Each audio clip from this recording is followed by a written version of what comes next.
La epopeya del oro negro.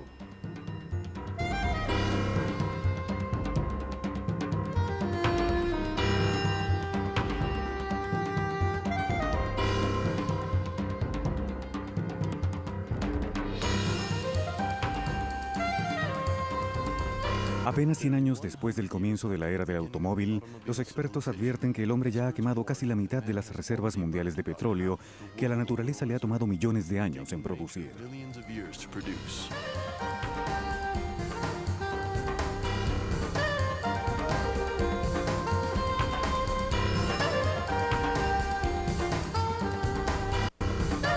Parte 4. La declinación del petróleo. En el pasado, como hoy en día, el gran juego del oro negro ha estado marcado por luchas de poder entre los países productores y consumidores. Una nueva y más grave fuente de tensión está empeorando la ya muy delicada situación: la disminución de los recursos petrolíferos que puede ocurrir en las décadas por venir mientras el consumo de combustible aumenta.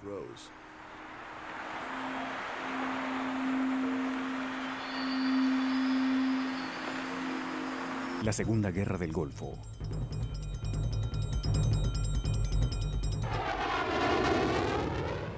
«40 días después de comenzadas las hostilidades, el 1 de mayo de 2003, desde el portaaviones Abraham Lincoln, el presidente Bush anunció el fin de las principales operaciones bélicas en Irak, demostrándole así al mundo entero la aplastante superioridad militar de Estados Unidos. A las tropas estadounidenses les tomó tan solo 19 días entrar en Bagdad, aplastar el régimen de Saddam Hussein y ponerle fin a su dictadura de 24 años. Bush había logrado uno de los objetivos principales de su campaña, que era deshacerse de Saddam Hussein, presentado como un tirano y cómplice de Bin Laden y Al-Qaeda.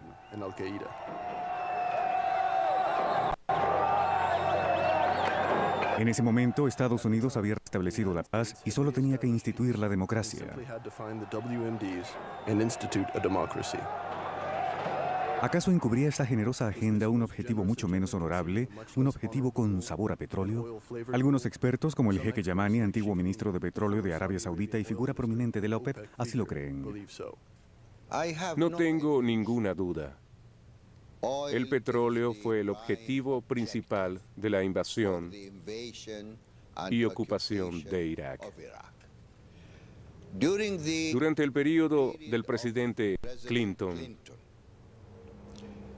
10 estadounidenses le escribieron una carta sugiriéndole que Estados Unidos debía ocupar Irak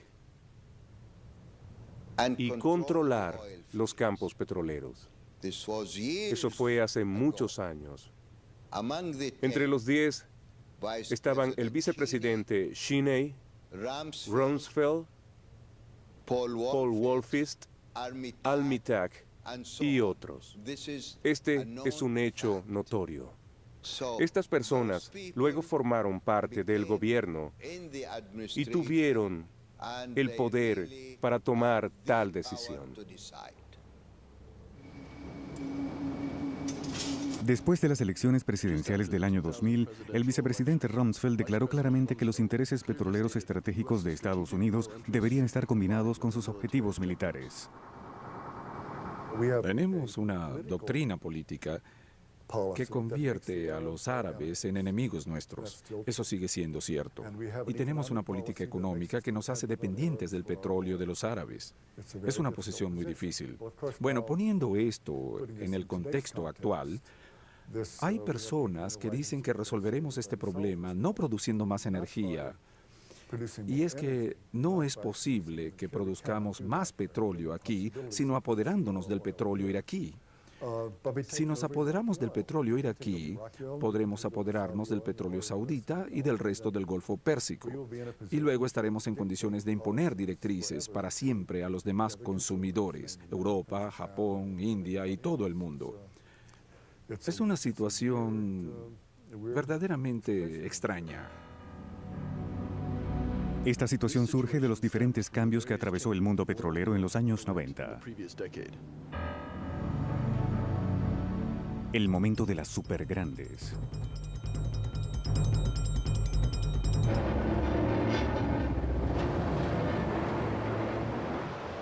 Entre la Primera y la Segunda Guerras del Golfo, técnicas más eficientes de exploración y refinación, junto con un aumento en la demanda europea de derivados de hidrocarburos, dieron como resultado una superproducción.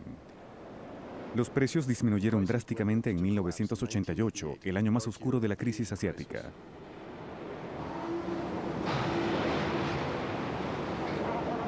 Bajo estas circunstancias difíciles, las compañías petroleras más fuertes, las llamadas grandes, mostraron una vez más su capacidad de adaptación.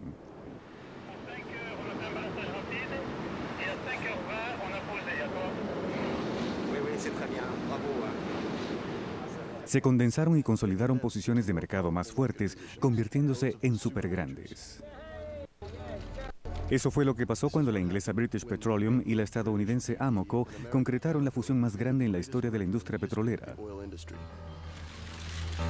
La francesa Total hizo lo mismo cuando, después de absorber a la petrolera belga Fina, se fusionó con otra compañía francesa, Aquitaine.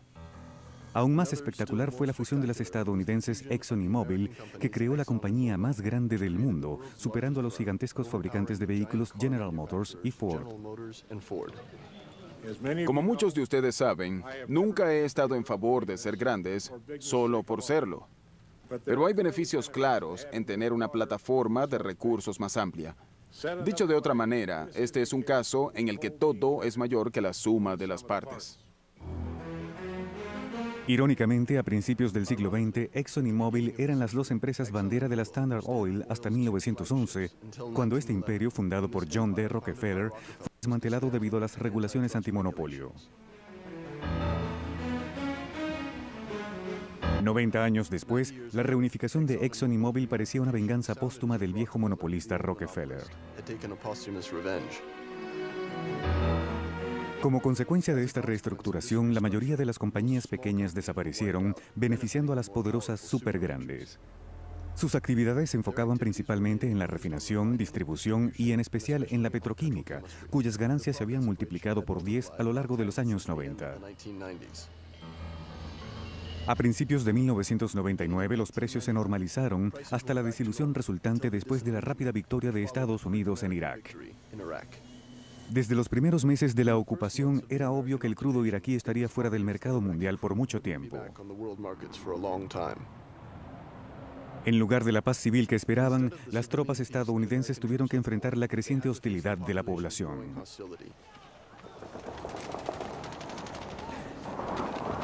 Peor aún, fueron implacablemente hostigados por grupos armados de diferentes tendencias. ¿Cómo esperaba Estados Unidos reorganizar y modernizar la industria petrolera iraquí, acabada por un embargo de 10 años? Se trataba de una tarea doblemente difícil porque los equipos petroleros eran saboteados continuamente. El objetivo de los neoconservadores de la Casa Blanca, que había sido el de reconfigurar el Medio Oriente para que el petróleo iraquí sustituyera al saudita, ya que Arabia Saudita estaba obviamente involucrada en los atentados del 11 de septiembre, parecía ser un fracaso. A pesar de los innumerables ataques terroristas que atentaron contra la estabilidad de Arabia Saudita, el país seguía siendo el principal proveedor de hidrocarburos de Estados Unidos y Europa, gracias a sus ricos yacimientos petrolíferos. El precio del crudo comenzó a subir de nuevo debido al confuso entorno geopolítico. A partir de noviembre de 2003, el precio del barril rompió la barrera de los $30. Varios factores provocaron nerviosismo en el mercado, causando un aumento de 30% del precio del crudo en un periodo de 6 meses. Uno de ellos fue el conflicto entre el poderoso sindicato petrolero venezolano y el gobierno de Hugo Chávez, con las resultantes y seguidas huelgas.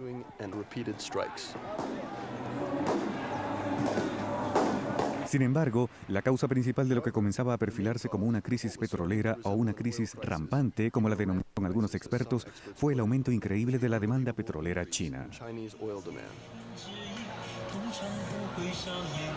Las ansias de petróleo de China.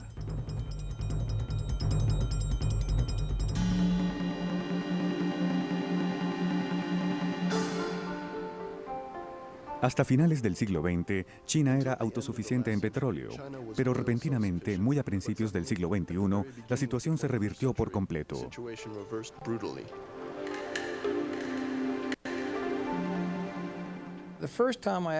La primera vez que fui a China fue en abril de 1997.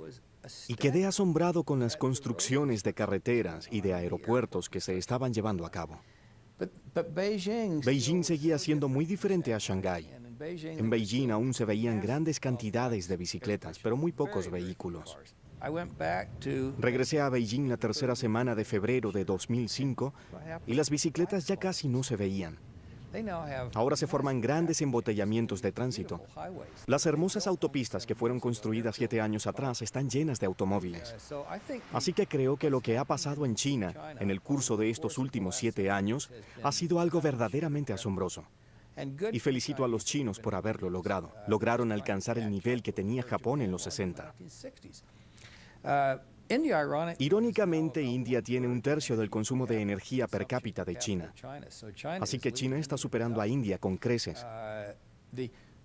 ¿Deberían ambos países aspirar a ser como éramos nosotros hace 20 años? ¿Por qué no? Pero entonces tendríamos que tratar un tema más serio. ¿Cómo generar suficiente energía convencional actual para que eso ocurra? Las cifras son realmente abrumadoras.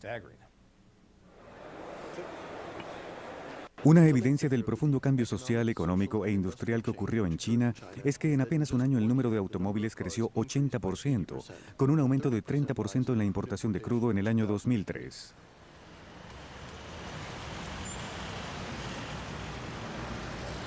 En ese mismo año, el consumo de petróleo ya había alcanzado la cifra que los expertos habían pronosticado para el 2010. China produce 2/3 del petróleo que necesita gracias a sus yacimientos costa afuera en el mar oriental.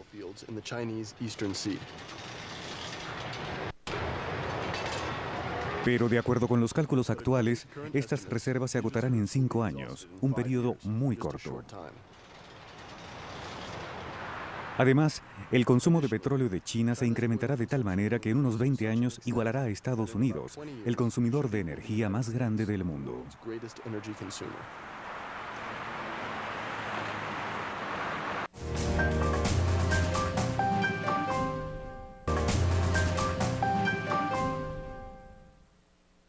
El indiferente consumo de energía estadounidense. Los Estados Unidos de hoy han heredado el sueño de posguerra de la prosperidad y consumo ilimitados hasta el grado exagerado de un país enorme, rico y sin fronteras. Este sueño ha moldeado la forma de pensar y de vivir del estadounidense de hoy. Según las estadísticas, ciertamente somos eficientes en el uso de la energía, solo que usamos demasiada. En Estados Unidos conducimos por el simple hecho de que tenemos 48 estados contiguos. La gente siempre ha crecido diciendo, me subiré a un auto en Denver y 2 días después estaré no en Chicago, sino en Nueva York. En Europa, a casi nadie se le ocurriría conducir tales distancias y en Japón habría que darle la vuelta al país 5 veces.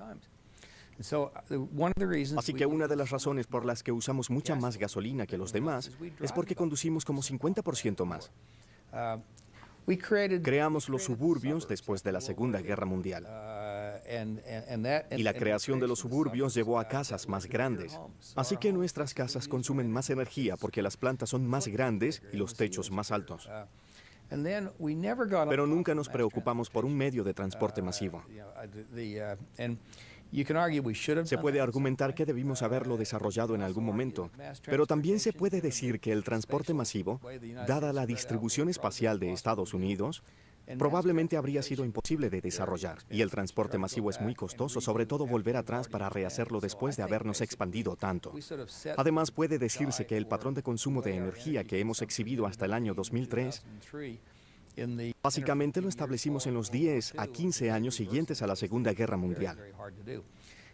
Y revertir esas cosas hoy en día es muy difícil, a menos que empecemos por revertir cosas como el desplazamiento hacia los suburbios.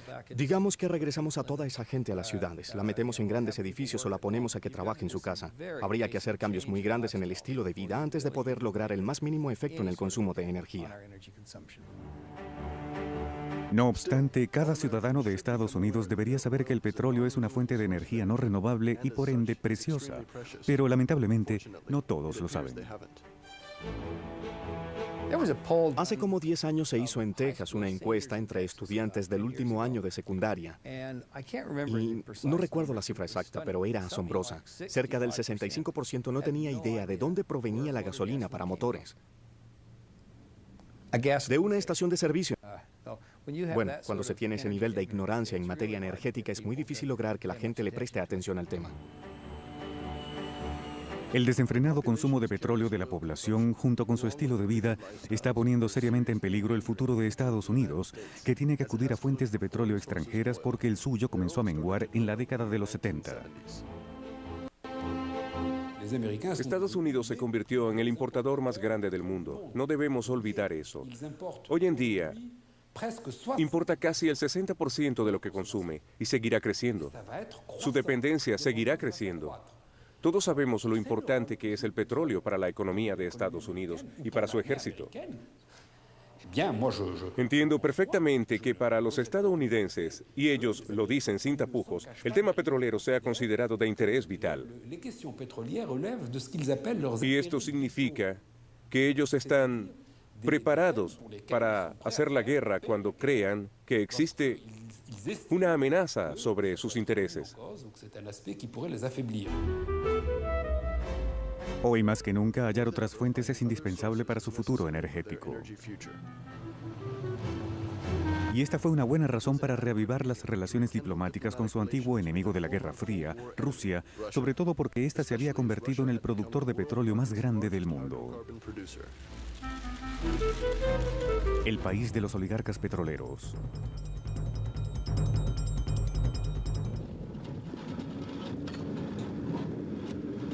A finales de la década de 1990, la industria petrolera rusa empezó a revivir y sirvió para impulsar la recuperación económica del país y su nueva sociedad de consumo.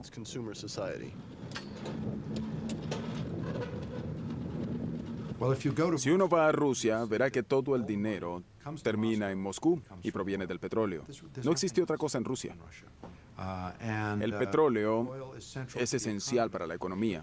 El problema es que si se tiene una economía que depende del petróleo, hay fuertes probabilidades de que no haya inversiones en otros sectores. Y de hecho, no habrá una economía dinámica en la que el capital fluya hacia múltiples sectores y regiones. Cuando uno viaja alrededor del mundo, se percata de que el petróleo, como lo describió uno de los fundadores de la OPEP, es el excremento del diablo. Cómo tiende a corromper países, suele fomentar decisiones económicas muy malas y esto puede suceder en Rusia también. El epicentro de este renacimiento ruso estaba en Surgut, al oeste de Siberia. Era una ciudad pionera construida 40 años atrás durante la era soviética. Fue el hogar de cientos de miles de trabajadores heroicos que fueron allá para conquistar los gigantescos yacimientos descubiertos durante la década de los 50 en los terrenos ancestrales de los Nenet y los Khanty, dos poblaciones nativas de las estepas rusas. A pesar de las inclementes condiciones climáticas, el país se convirtió en el productor más grande de los años 70.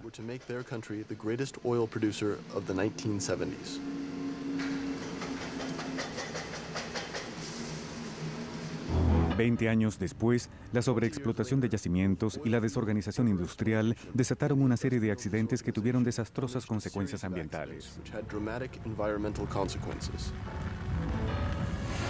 Estas catástrofes reflejaban la incompetencia de un régimen desgastado que colapsaría después de la caída del muro de Berlín en 1989.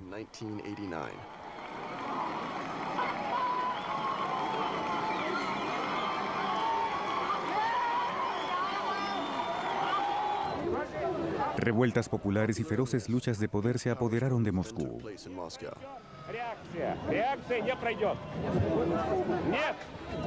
Gorbachov, que había asegurado la transición, fue derrocado. Boris Yeltsin fue electo presidente de la Confederación Rusa en 1991. Durante ese convulsionado periodo, la mayor parte del sector económico estaba al borde de la quiebra y la producción de petróleo bajó a la mitad. En 1995, en un intento por poner al país de pie de nuevo, el presidente Yeltsin lanzó un programa de privatización de las empresas del Estado. Acabaría con todo el sector petrolero que Lenin, quien entendió su importancia, había nacionalizado en 1917.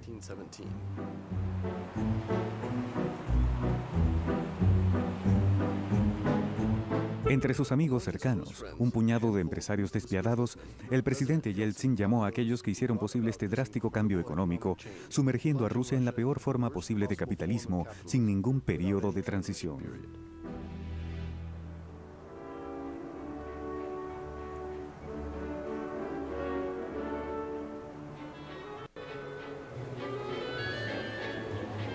Estos capitanes de la industria, que pronto fueron catalogados como oligarcas, tenían un solo fin: volverse lo más rico posible, lo más rápido posible. Y por supuesto, las fortunas más grandes nacieron del petróleo.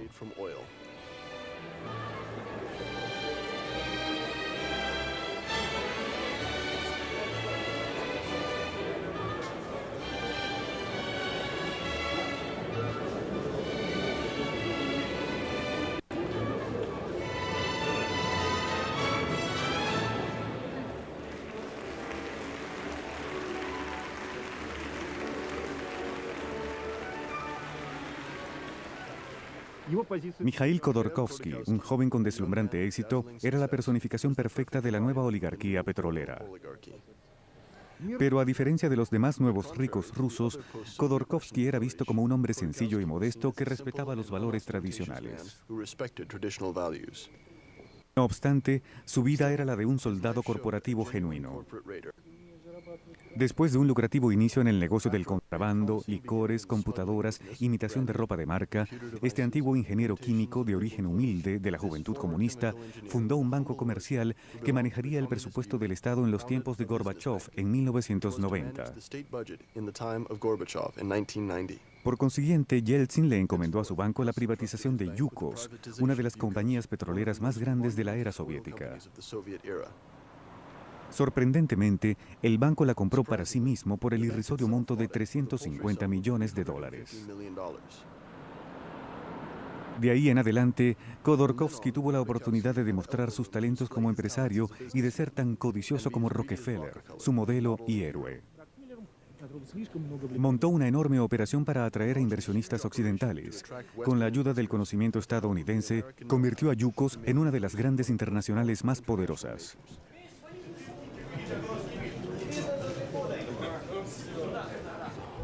Nefteyugansk simboliza ese éxito. Es una ciudad de 100.000 habitantes, ubicada en el corazón de los yacimientos del oeste de Siberia, y fue totalmente dedicada a la gloria de Yukos, convirtiéndose en su capital. La fortuna le sonreía a Yukos. Después de los atentados del 11 de septiembre, Estados Unidos, en busca de una alternativa para el petróleo saudita, naturalmente acudió a Rusia. Entonces comenzó una luna de miel entre los presidentes Putin y Bush.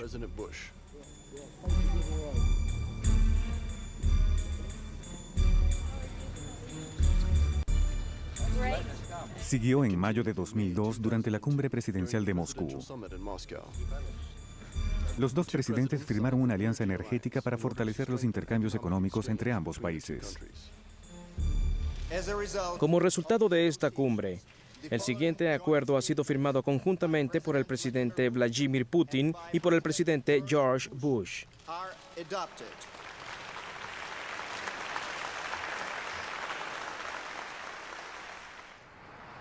Tomó forma 5 meses después en Houston, Texas, la capital mundial del petróleo. El gobierno de Washington prometió aportar una contribución generosa a la industria petrolera rusa. Como contraprestación, el gobierno ruso prometió dejar fluir su petróleo hacia Estados Unidos, esperando convertirse en su principal proveedor para el año 2010. Pero aun cuando el petróleo siberiano realmente comenzara a fluir, existía un problema: cómo transportarlo a través de tan enormes distancias hasta los tanqueros estadounidenses. Después de los acuerdos de Houston, 4 compañías rusas, Yukos entre ellas, decidieron construir un monumental oleoducto privado de 2.500 kilómetros de longitud.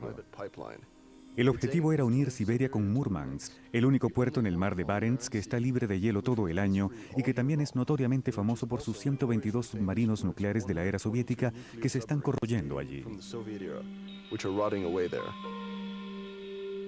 Cuando comience a operar, los gigantescos tanqueros serán cargados y despachados a las refinerías de Texas.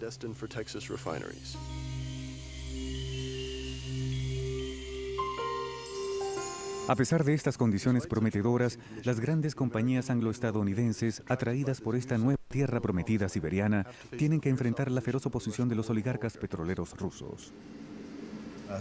Ciertos oligarcas rusos han trabajado muy duro para mantener a las compañías occidentales fuera de Rusia. Quieren controlar todo ellos mismos. Quieren que los occidentales traigan sus capitales y suministren tecnología, pero no quieren darles a los occidentales un buen retorno sobre sus capitales. Quieren hacerse extremadamente ricos y algunos han sido muy exitosos en lograrlo. Tal es el caso de Mikhail Khodorkovsky, presidente de Yukos, cuya fortuna personal ha sido calculada en 15.000 millones de dólares. Se ha convertido en el hombre más rico de Rusia a la edad de 40 años. No contento con su poder financiero, también tiene ambiciones políticas y hasta presidencialistas, las cuales ha mostrado con arrogancia. Para el presidente ruso Vladimir Putin, tal actitud fue un error imperdonable que lanzó a ambos oponentes a una guerra a muerte. Así es como comenzó el caso Yukos, un drama petrolero político lleno de acontecimientos nuevos que aparecían regularmente en las primeras páginas de la prensa internacional. Khodorkovsky, quien ahora era catalogado como el Rockefeller ruso, fue acusado de evasión de impuestos, estafa mayor y dilapidación de bienes. No se tuvo contemplación en el allanamiento de sus oficinas y en la confiscación de documentos.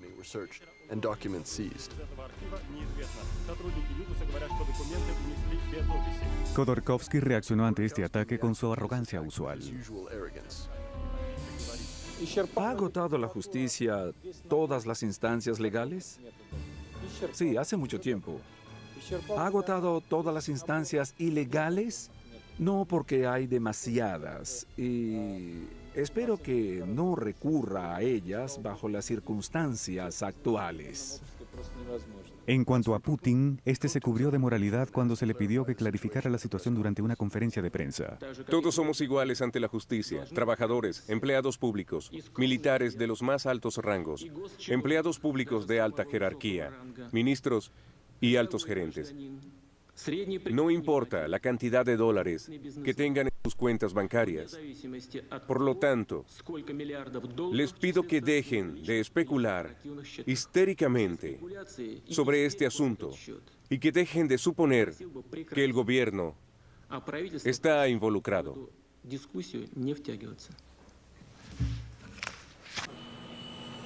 Aunque tenía la soga judicial al cuello, Khodorkovsky estaba más sereno que nunca. Por ejemplo, ofreció esta entrevista después de regresar del foro de Sun Valley, donde se reunieron los gerentes más ricos y de mayor prestigio del mundo. Lamentablemente, creo que hay razones políticas ocultas. ¿Qué poderes hay detrás de ellas? Eso lo pueden adivinar ustedes mismos.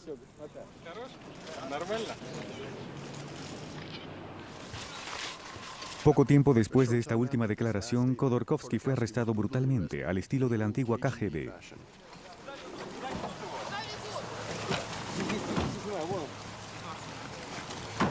Luego de un juicio expedito, fue enviado a la cárcel por 5 años. La sentencia fue bien acogida por la opinión pública, aunque se esperaba que recibiera una pena más severa.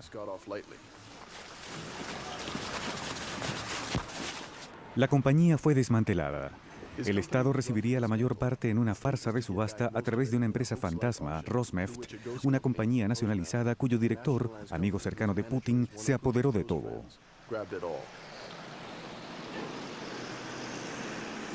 El escándalo de Yukos era una advertencia para toda la oligarquía del petróleo, pero también para las grandes compañías de los países industrializados.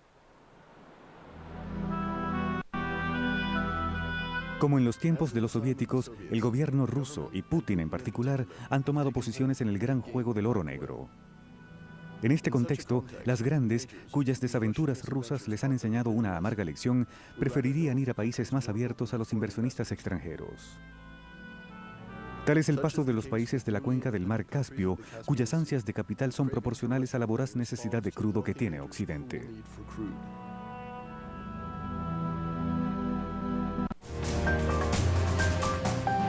Oleoducto.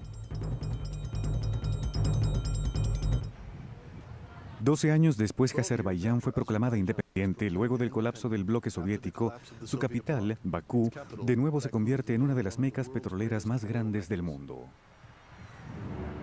Un justo logro para esa ciudad.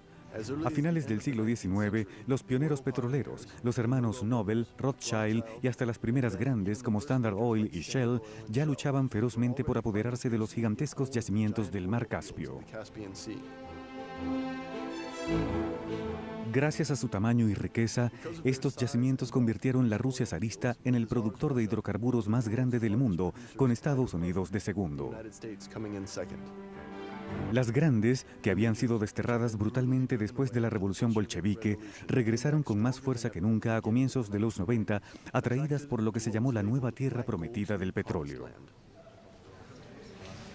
Aunque las cifras sobre las reservas habían sido falseadas y no son tan elevadas como se dijo, Azerbaiyán, Kazajstán y los yacimientos costa afuera del mar Caspio aún son una fuente importante para el mercado mundial. Sobre todo porque las grandes, a diferencia de Rusia, mantienen muy buenas relaciones con las autoridades políticas locales. Pero los países del mar Caspio, que están más cercados de tierra que Siberia, enfrentan serios problemas para transportar su petróleo. Representa un verdadero problema político, técnico y financiero para ellos. Primero pensaron en la construcción de un oleoducto a través de Irán hasta el Golfo Pérsico, pero aunque era una opción más corta y menos costosa que los demás proyectos, fue rechazada por los estadounidenses por razones geopolíticas obvias. Hay un concepto o término que acuñamos como política del oleoducto. Y el problema radica en que Kazajstán y Azerbaiyán están cercados de tierra, yacen en un lugar equivocado del Mar Negro.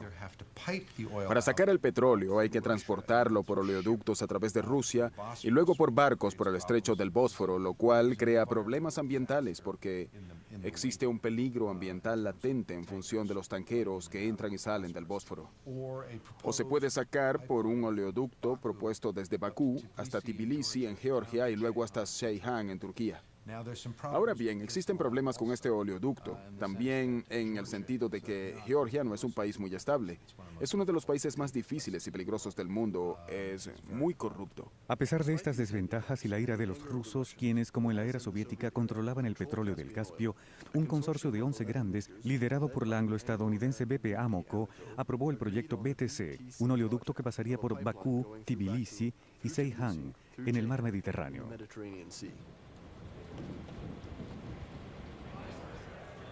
El 18 de septiembre de 2002 se dio inicio a la construcción con gran pompa por los jefes de Estado de Azerbaiyán, Georgia y Turquía, los países por donde pasa el oleoducto, y por el secretario de Energía de Estados Unidos. Este extraordinario proyecto de construcción ha enfrentado todo tipo de problemas y ha roto todas las marcas. El más costoso, 3.300 millones de dólares. El más largo, 1.750 kilómetros, con un total de 1.500 segmentos, soldados y enterrados. Cruza 1.500 ríos y pasos de hasta 3.000 metros de altura. Tiene que evitar peligros ambientales en zonas protegidas, como en la región de Boryoni, Georgia, famosa por su agua mineral. Enfrentará las amenazas de guerras civiles, lo que explica la presencia de asesores militares del Pentágono en el polvorín georgiano. Este es el precio a pagar por suministrar 1 millón de barriles diarios de petróleo del Caspio a los países occidentales y posiblemente reemplazar el casi agotado petróleo del Mar del Norte. Gracias a esta salida al Mediterráneo, los tanqueros no tendrán que navegar a través de terribles estrechos, siendo el peor el del Bósforo, que ya está congestionado con 50.000 barcos y 10.000 tanqueros que lo cruzan cada año. Existe la constante amenaza de que ocurra una catástrofe ambiental de proporciones terribles.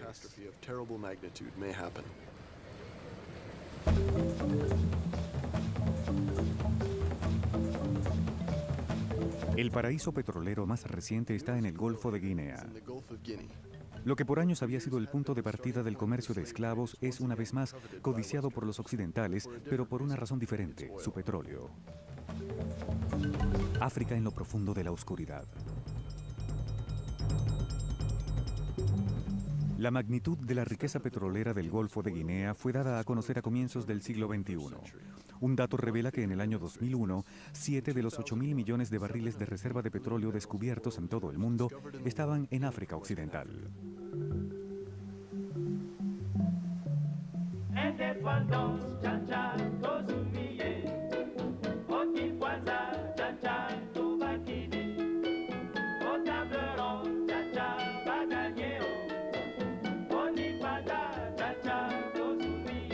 La aventura petrolera se extendió rápidamente después de la guerra y aún más después de los procesos de independencia.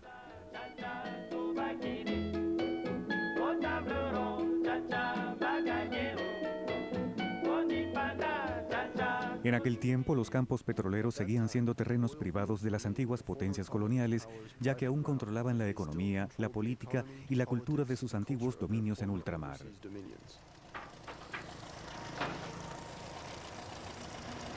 Tal fue el caso de Francia, que se lanzó en una gran campaña de exploración. Sin embargo, las hermosas escenas que elogian el conocimiento de los magnates franceses mientras conquistan el petróleo africano ocultaban una realidad mucho menos gloriosa.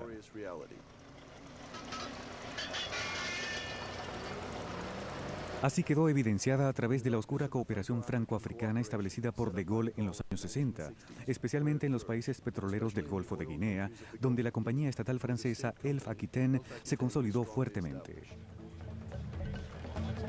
En estos recién independizados países, donde se expandía la corrupción, las relaciones entre los líderes políticos en el poder y las compañías extranjeras se basaban en el soborno. Elf Aquitaine, como las demás, tenía que someterse a ello con la complicidad benevolente del ministro de Cooperación francés. Era el precio para mantener el control de las actividades en África. Durante las décadas siguientes, esta compañía estatal se sobrepasó. Fondos secretos, malversación, contabilidad falseada, sin que ningún gobierno liberal o conservador descubriera ninguna falta. No fue sino después de 8 años de investigaciones lideradas por 2 valerosos y perseverantes jueces que el escándalo de Elf Aquitaine finalmente explotó. Testigos y acusados se vieron cara a cara mientras presentaban sus testimonios durante un interminable juicio. Sus testimonios y confesiones permitieron la revisión de un caso típico de crimen económico y de los delitos de estos malhechores de cuello blanco. Sin embargo, Elf no era la única compañía en recurrir a estas prácticas. Era la regla para todo el que quisiera trabajar en el negocio petrolero en África. Como dice el dicho, hay que pagar la entrada. Los estadounidenses tuvieron que comprar muchos boletos de entrada cuando, de acuerdo con expertos del Pentágono, el petróleo africano del Golfo de Guinea se convirtió en una prioridad estratégica esencial.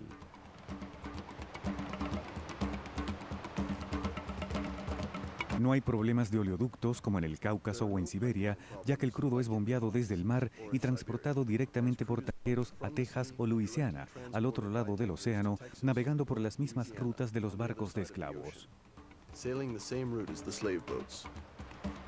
No obstante, lo que debería representar una increíble fuente de riqueza para países como Nigeria, Guinea Ecuatorial y Angola, solo beneficia a una minoría de personas poderosas. Y peor aún, le ha causado una serie de desastres a la población. Un ejemplo de este estado de contradicciones es que, mientras el petróleo fluye hacia los tanqueros, la escasez de combustible es tal que regularmente provoca revueltas en las estaciones de servicio.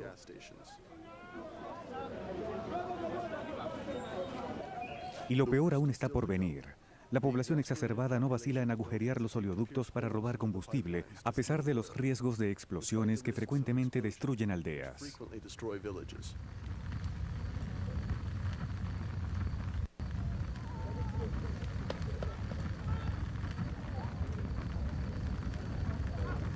Pero ¿cuánto representa la población desamparada comparada con los beneficios petroleros que reciben estos países que suministran el 16% del crudo importado de Estados Unidos, casi tanto como Arabia Saudita?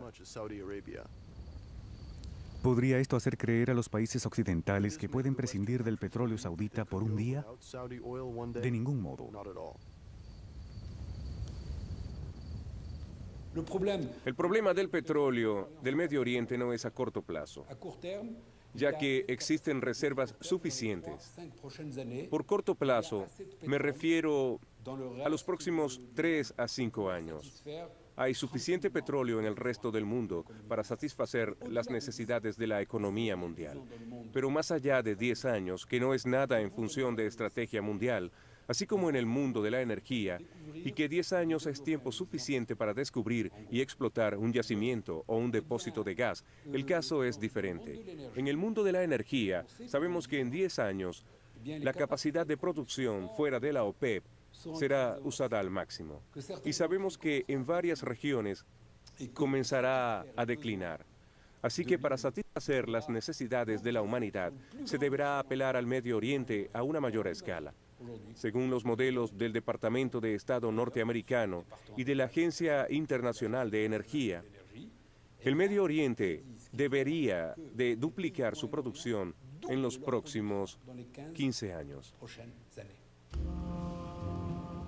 Los yacimientos petrolíferos del Medio Oriente, que son la última fuente para una siempre creciente demanda de petróleo y que representan la mitad de la riqueza petrolera mundial de hoy, podrían ver sus reservas agotarse rápidamente. ¿Qué pasará después? Como dijo un viejo saudita fatalista, mi padre andaba en camello, yo conduzco un automóvil, mi hijo tripula un jet y mi nieto andará en camello. Este chiste hace pensar detenidamente a los especialistas, quienes se preguntan, ¿cuándo sucederá? ¿Mañana? ¿Pasado mañana? ¿Cuándo comenzará a caer la producción mundial de petróleo? La respuesta, que es vital para el futuro de la humanidad, está directamente relacionada con la especificidad geológica de los yacimientos petrolíferos y cómo son explotados. La producción aumenta debido a los yacimientos grandes previamente descubiertos. Por supuesto, toma tiempo desarrollar los campos, perforar los pozos, establecer las plataformas y todo lo demás. Y así la producción aumenta, aumenta y aumenta, y luego se nivela un poco. Después de cierto punto, la producción comienza a caer porque la presión en el yacimiento baja. El petróleo tiene que desplazarse lentamente a través de las rocas. No se trata de una caverna llena de petróleo allá abajo. Yace en los diminutos espacios porosos entre las rocas, como una esponja podría decirse. Así que el petróleo tiene que desplazarse a través de las rocas y naturalmente, mientras es extraído, se hace más y más lento para desplazarse hacia el pozo. Y la producción declina lentamente a través de una pendiente larga. Ahora bien, tal vez el petróleo nunca se agote debido a las últimas gotas. Siempre habrá otras gotas en algún lugar. Por lo tanto, el agotamiento no es el tema que realmente necesitamos resolver. El punto de verdad importante es cuando el crecimiento del pasado, que ha impulsado la economía mundial, llegue a un pico y comience a declinar. El Dr. King Hubbert, geólogo estadounidense, atacó este problema por primera vez hace 50 años. Creó un modelo revolucionario para pronosticar la cantidad de petróleo restante.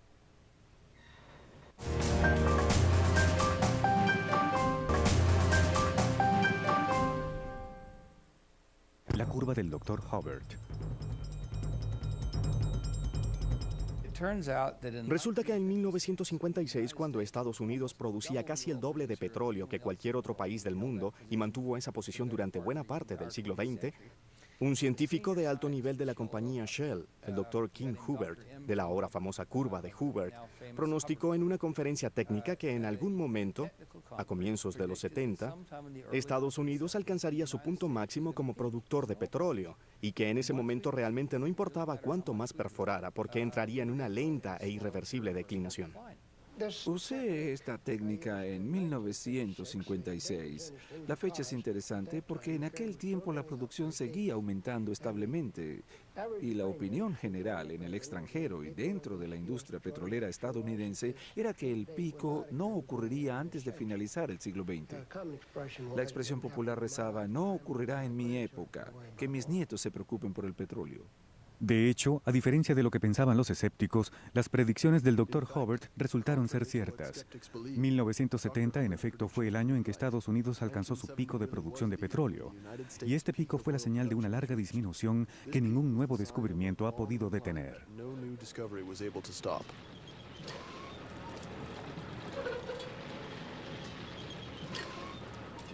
El verdadero punto crucial de esto es que el pico de producción se presenta cuando la mitad del total ha sido producido.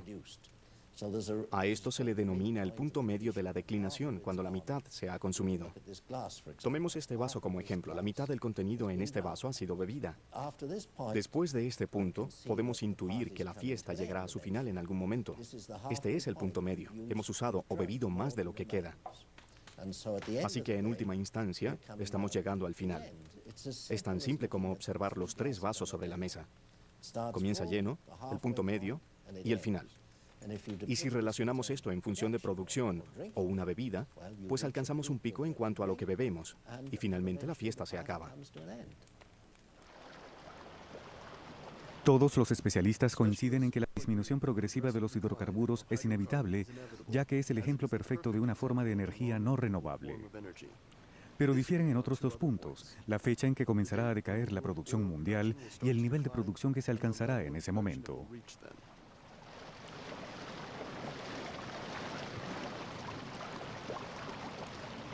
Hoy existen 2 posiciones opuestas.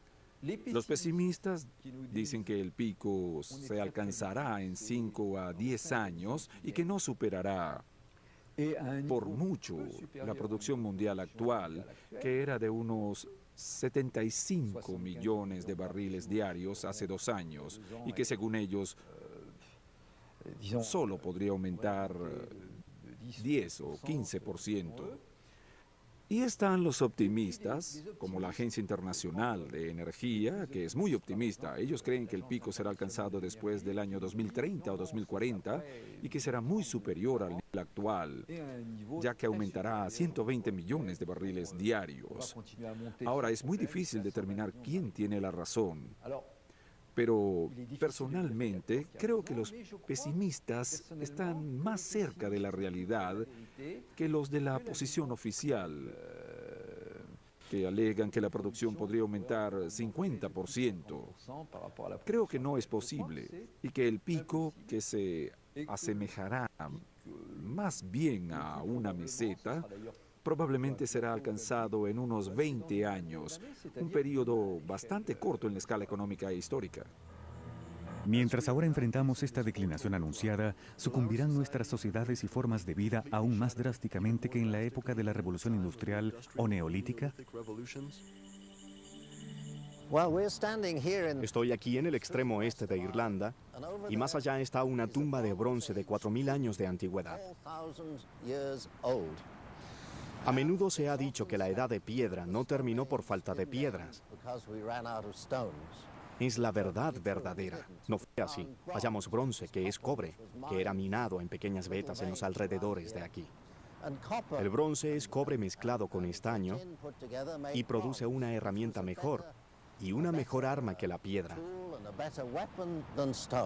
Así que hemos pasado de la edad de piedra a la edad de bronce, y a través de los últimos 2000 años hemos pasado del hierro al acero, a la revolución industrial, hace tan solo unos 200 años. Y hemos visto la enorme expansión de la economía y del mundo. A donde quiera que se mire, ha habido un progreso enorme. Mucha gente dirá que este progreso fue impulsado por el dinero, pero no es cierto. Lo que impulsó este progreso enorme fue la energía, y la mayor parte de esa energía provino del petróleo en los últimos siglos. Así que cuando alcancemos el pico de producción de petróleo, que ocurrirá en cualquier momento durante los próximos años, entraremos en el declive de la energía fundamental, que ha impulsado el progreso del último siglo. Y habremos llegado a esta declinación sin haber hallado hasta ahora un mejor sustituto. No estamos pasando de la piedra al bronce. Esta vez estaremos pasando del bronce de vuelta a la piedra. Por lo tanto, es un tema absolutamente crucial que afectará todos los aspectos de la vida. 90% del combustible para el transporte proviene del petróleo. El transporte significa comercio. La agricultura depende fuertemente del petróleo. Para el suministro de fertilizantes sintéticos, irrigación y el transporte desde los campos hasta las ciudades. Así que enfrentamos una situación absolutamente crucial mientras esta energía fundamental comienza a declinar. Y surge la pregunta de cuánta gente efectivamente puede sostenerse en un planeta con el petróleo en declive. Este es el tema más vital que requiere atención. Y es muy extraño que un asunto tan importante no sea mejor entendido, especialmente por los gobiernos, los líderes y los pensadores mundiales. Y la razón de ello no se debe al grado de dificultad en entender las tendencias de los descubrimientos, o cuán grandes son los yacimientos petrolíferos, o qué queda por ser hallado. Esto no es algo particularmente difícil de entender. Se trata de un asunto mental. La gente sencillamente no se resigna a creer que algo tan fundamental vaya a cambiar.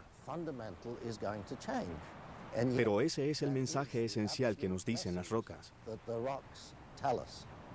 Y no podemos cambiar las rocas. Ellas yacen en el pasado geológico. Están más allá de la intervención humana. Así que creo que hemos llegado al punto en el que tenemos que hacer un gran esfuerzo para despertar la conciencia y llamar la atención de los líderes del mundo, porque la transición hacia el amanecer del mundo nuevo va a ser verdaderamente difícil.